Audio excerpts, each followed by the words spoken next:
Hi everyone, it's Monica. Welcome back to Artsy Bits, my channel where you know there will be creativity, but you never know what the creativity will be. Today I am so excited to share with you 3 new watercolor palettes that I just purchased. And this is a first for me. I actually purchased these from England, so they were shipped to me overseas and made it to me. Now, it did take a little bit of time, I need to be honest, and when I first ordered, they actually were out of stock, so it took a little extra time even. But they came from this store called Choosing Keeping, and you can just Google them and find them if you're interested. They have a lot of specialty papers and other things that I was not extremely interested in, but these watercolors were calling my name. I don't know how many of the rest of you watch Pear Fleur on YouTube, but she reviewed these watercolors, and that absolutely directly played into me going ahead and ordering them. She compared them a little bit to gouache, and if you've been around my channel, you know that I am a little bit nutty about gouache right now. So I just really had to try these, and I really also just loved that they are organized by decade. So there's a 1960s, a 1970s, and a 1980s watercolor palette, and what we're going to do today is go through each one, swatch every color, and then I'm going to show you some little alterations I made to the packaging just to make it a little more user-friendly for me. So the first thing I'm going to do here is construct 3 swatch cards for myself, and I'm sizing them to fit sort of right inside the lid of those little cardboard boxes that contain these watercolors. So basically, I'm just measuring slightly smaller than the lid and cutting them into 3 different rectangles. And then I'm going to create a grid pattern. I'm going to just swatch each color from every single palette for you, and I'll be labeling them 1960s, 1970s, and 1980s. So as I go, you can keep track with me of what palette I'm working in and what the colors look like. I'm so excited, you guys. While I get going on swatching these, I'm not going to yammer on too much, but I just want to thank you for joining me again here on Artsy Bits, and I hope this is helpful. I hope it's enjoyable. I absolutely love watching YouTube videos where people are swatching watercolors or organizing their art supplies, so I hope that's true for you, and I hope you keep watching and enjoy the process.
I'm going to interrupt just long enough to say that the swatching is going to begin now, and I'm just doing a swatch where I really saturate my brush with the color and then just kind of brush it back and forth in these little swatch rectangles, and I allow the color to be thicker and more pigmented at first and then kind of work its way out to a more diluted form of the color.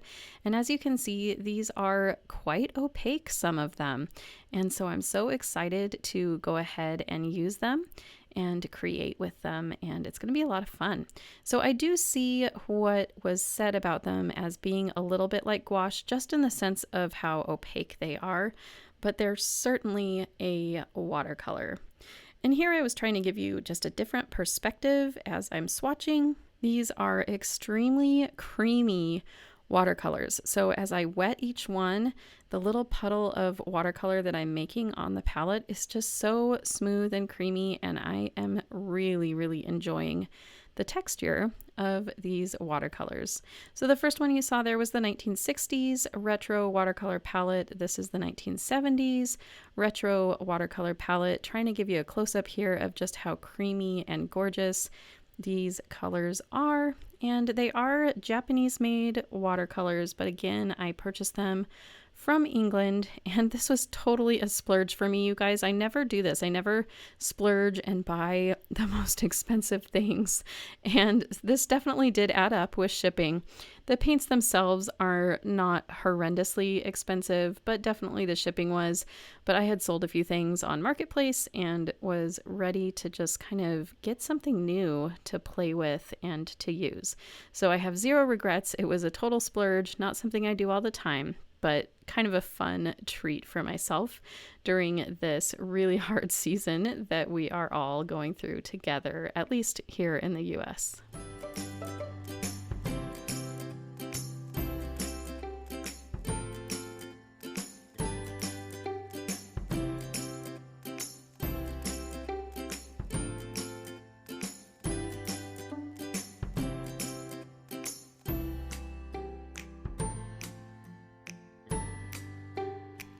And there you have it. There's the 3 swatch cards. I went through and just kind of noticed which ones have each color of the rainbow, like a red, orange, yellow, green, blue, purple, or even a red, yellow, blue, just the primary colors. And I noticed the 1980s one on the right there is the one that's kind of lacking in a yellow with which to make green, or a green at all in the palette. So I thought that was kind of interesting, but one thing that really excites me about these is that the colors are limited. Now, one thing I didn't really like is that these aren't really affixed in the box, and so they kind of slip and slide around as you use them. So you've seen me do this before. I'm kind of a nut for these magnetic sheets. And all I'm doing is, again, custom cutting to size to fit inside the bottom of the box, which it ended up, you guys, these magnetic sheets I got on Amazon, half the sheet fits inside the box, and then that other half sheet, I just cut it into 8 equal pieces, and those fit perfectly on the back of each watercolor pan. And so basically, as you'll see as you continue watching, what I'm doing is just really putting these in the box in a little more of a sturdy way. I love to travel and I wanted to take these with me, and I just knew these are going to go bouncing around and they're not going to stay put, and every time I open the box, they're going to be in a different spot, which now that I've done the swatches, I really wanted them to stay where they were going to be. So I love the option of magnets because it's kind of a semi-permanent solution. So as you can see, as I'm putting these in, they just go right back where they were, but now they aren't going to be sliding around, and they won't just dump out if I open the box and sort of tilt it to the side. So some of you might think that's a little bit of a silly process, but it sure made me feel a little bit better about them. And then finally, I didn't want to have to open the sets every time to check which set it was. So I made these little labels, 1960s, 1970s, and finally 1980s, once I had solidified all these little watercolors with the magnets into the boxes where they belong.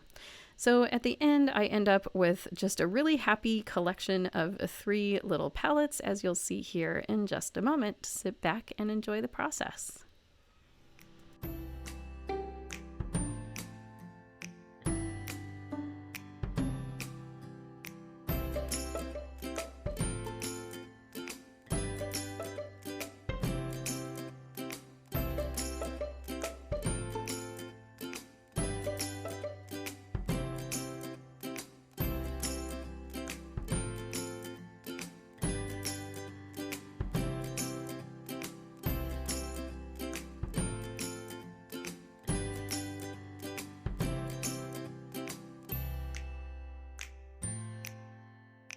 And there we are, 1960s, 1970s, 1980s in the box in such a way that they're not going to just go flying out everywhere when I open them.